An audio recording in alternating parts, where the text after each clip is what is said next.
Hello everyone, welcome back to the channel. आज इस video में हम अपना नेक्स्ट ग्लैंड डिस्कस करेंगे और हमारा जो नेक्स्ट एंडोक्राइन ग्लैंड है वो है थाइमस ग्लैंड। ये बहुत ही छोटा सा एक ग्लैंड होता है। अभी हम इसका लोकेशन वगैरह सब कुछ पढ़ेंगे डिटेल में। तो सबसे पहले हम इसकी एनाटॉमी पे ध्यान देते हैं। थाइमस ग्लैंड जो है ये एक स्पेशलाइज्ड बटरफ्लाई शेप्ड ऑर्गन है। ठीक है, मैंने आपको थायराइड ग्लैंड के टाइम पे भी बताया था कि थाइमस ग्लैंड और थायराइड ग्लैंड ये दोनों ही, इन दोनों का ही शेप जो है वो बटरफ्लाई शेप्ड है। ठीक है, आप देख सकते हो यहाँ पे इमेज में देख सकते हो। इसके साथ साथ आप ओरिजिनल डायग्राम भी देख सकते हो सो दैट आपको क्लियर समझ में आए। तो थाइमस ग्लैंड भी बटरफ्लाई शेप का होता है। ठीक है, उसके अलावा located behind sternum in upper chest in front of the heart. ठीक है, तो ये स्टर्नम के पीछे होता है। स्टर्नम क्या है? जो हमारा रिब होता है, जो जैसे हमारे जो रिब्स हैं ये आके यहाँ पे मिलते हैं ना, तो ये जो पोर्शन है इसको हम क्या बोलते हैं? स्टर्नम। ठीक है, तो जो हमारा स्टर्नम है,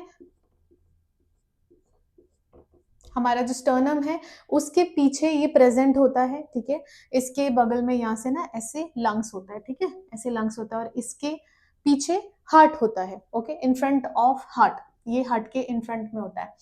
okay, large in childhood and decreases in size after puberty. ठीक है, तो थाइमस ग्लैंड एक ऐसा ग्लैंड है जो जो छोटे बच्चे होते हैं उसमें बहुत ही अच्छे से डिफाइंड तरीके से होता है, बड़ा होता है। और जैसे जैसे एज बढ़ती है प्यूबर्टी के बाद ये श्रिंक होना शुरू हो जाता है। ठीक है, ये छोटा होना शुरू हो जाता है क्योंकि जो थाइमसिन है या जो भी टी लिम्फोसाइट्स का मैच्योरेशन है वो बचपन में ज्यादा जरूरत होती है। प्यूबर्टी के बाद वो ऑलरेडी डेवलप्ड हो चुका होता है, तो इसका काम उतना ज्यादा रहता नहीं है और ये श्रिंक होना शुरू कर देता है। ठीक है, एंड स्लोली, यहाँ पे मैं लिख देती हूँ, slowly replaced by fatty tissues. ठीक है, तो जब जैसे जैसे एज बढ़ती है वैसे वैसे ये किससे रिप्लेस हो जाता है? फैटी टिश्यूज से रिप्लेस हो जाता है। और ये जो प्रोसेस है थाइमस ग्लैंड से लेकर फैटी टिश्यूज में जो रिप्लेस हो रहा है उसको हम बोलते हैं इन्वोल्यूशन। जैसे इवोल्यूशन होता है वैसे ही इन्वोल्यूशन, ये प्रोसेस होता है जिसमें थाइमस ग्लैंड जो है वो रिप्लेस हो रहा है किससे? फैटी टिश्यूज से। ओके, ठीक है, नेक्स्ट हम देखते हैं डिवाइडेड इन टू लोब्स। आप देख सकते हो दो लोब हैं इसके भी, थाइमस ग्लैंड के भी, part of lymphatic and endocrine system. जो थाइमस ग्लैंड है ना वो लिम्फेटिक सिस्टम में भी पढ़ते हैं हम और एंडोक्राइन सिस्टम में भी पढ़ते हैं। लिम्फेटिक सिस्टम में क्यों पढ़ते हैं? क्योंकि ये टी लिम्फोसाइट्स वगैरह बनाता है। ठीक है, इसे हम लिम्फेटिक सिस्टम में भी पढ़ते हैं और एंडोक्राइन सिस्टम में हम क्यों पढ़ रहे हैं? क्योंकि ये थाइमोसिन और थाइमिलिन सिक्रीट करता है। ठीक है, तो ये तो हो गई अबाउट एनाटॉमी। अब हम अगर फिजियोलॉजी की बात करें तो थाइमस ग्लैंड जो है वो सिक्रीट करते हैं दो hormones which is thymosin and thymulin. ये बहुत कॉमन है, हमने सिर्फ यही सुना होगा, थाइमोसिन ही ज्यादा हम सुनते हैं, थाइमिलिन बहुत कम सुनते हैं। तो थाइमोसिन और थाइमिलिन ऐसे हार्मोन से जो कहाँ से सिक्रीट हो रहे हैं? थाइमस ग्लैंड से। ठीक है, आप यहाँ पे इसका डायग्राम देख सकते हो। जो आउटर पोर्शन है इसको हम बोलते हैं कॉर्टेक्स। ठीक है, थाइमस का कॉर्टेक्स है ये। मिडिल पोर्शन को हम बोलते हैं मेड्यूला। ठीक है, यहाँ लिखा हुआ है।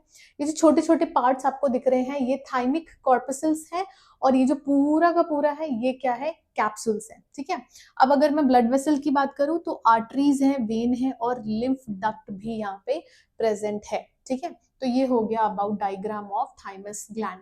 अब आते हैं हम कि थाइमोसिन और थाइमिलिन के फंक्शंस क्या है, ये क्या करते हैं। तो helps in maturation of T lymphocytes. तो जो टी लिम्फोसाइट्स हैं उसको मैच्योर करने के लिए कौन काम करता है? Thymosin and थाइमिलिन।